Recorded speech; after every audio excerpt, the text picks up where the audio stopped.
Hey guys, what's going on? Amber here, and I wanted to just do a quick video to kind of give some feedback. If you're curious or looking into like AI voice and you're not really sure how the public will respond to it, I wanted to just share some quick feedback over some things that we're seeing. This is going to be specific to cleaning industry niches, but also we've had a chance to launch them in different areas throughout the United States. So I'm going to give you a quick rundown in this video of kind of what we're seeing and some adjustments that we're making in certain regions of the United States. Okay. Now, this is not true for everyone. This is just what we've seen so far. And again, with the technology as it is, if you're using AI to help answer your inbound calls, it's an experience, right? It's awesome, it works, it's efficient, but I'm also here to set proper expectations so that you can make an educated decision if this might be a good fit for your business. So we've launched some on the West Coast and on the East Coast, and so inbound, let's talk about quote requests specifically. Here's kind of what we've noticed is that most consumers, well, again, it depends on where you're at, okay? So we had one client that wanted us to ask very detailed quote request questions because they quoted online, okay? So they would look up the house online. They didn't do a lot of in-person quotes.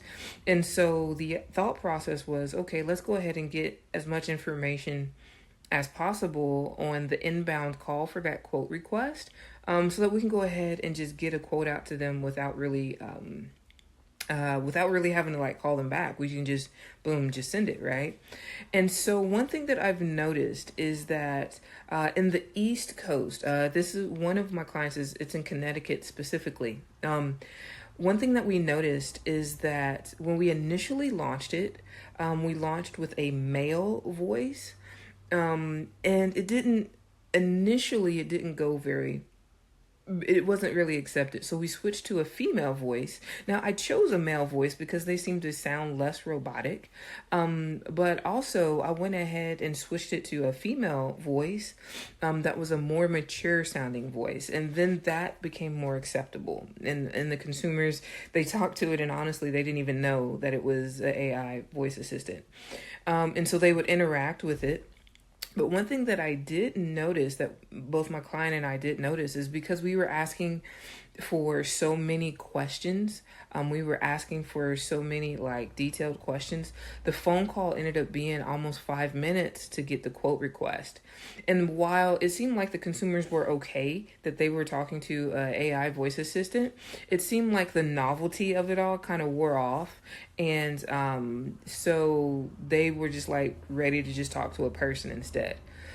And so one of the tweaks that we're doing right now is we're eliminating a lot of the questions from the quote request. Again, this was a super specific quote request at first, where we were asking, hey, if they were wanting roof cleaning, we were asking them, what type of roof do you have? If they had gutter cleanings, we were asking, hey, do you know if you have gutter guards? So we were asking extra questions that maybe, it made that call a little longer. So what we were doing is we're shortening the questions to the basic, name, email, phone number, address of the property, what services are you looking into, and how soon are you looking to have services completed? Oh, and how did you hear about us?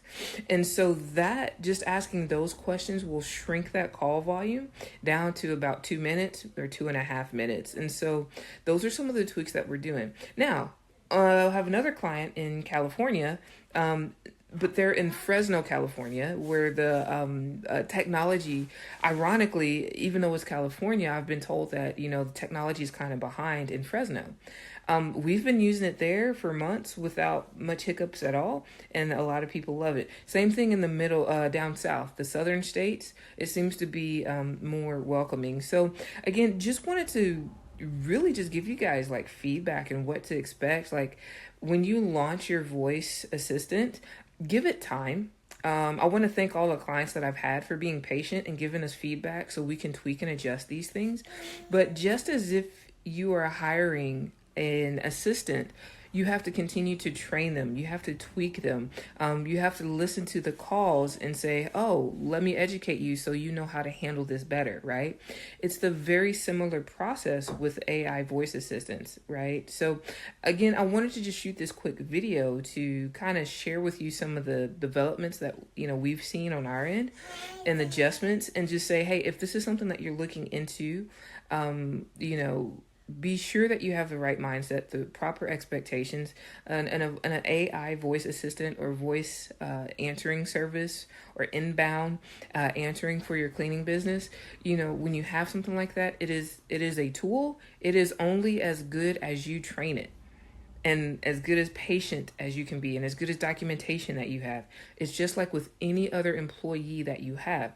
Your employee, you could have a rock star, A player employee, but if your systems are not in place, if you're not patient, if you're not going back and tweaking things to make it better, it's not going to do good. So just have that right, mindset in mind as you're kind of looking into this. And if it's something that you're interested in doing, if you like being ahead of the curve, if you kind of geek out on testing things out, being first to market to test things, reach out to me. If you want to try like an AI calling assistant, like to help with your inbound calls, whether it's, just after hours or on the weekends, or even if it's a 24/7, right? Feel free to reach out to me, and I'd be more than happy to help guide you and assist you and help set proper expectations to see if it's a good fit for you.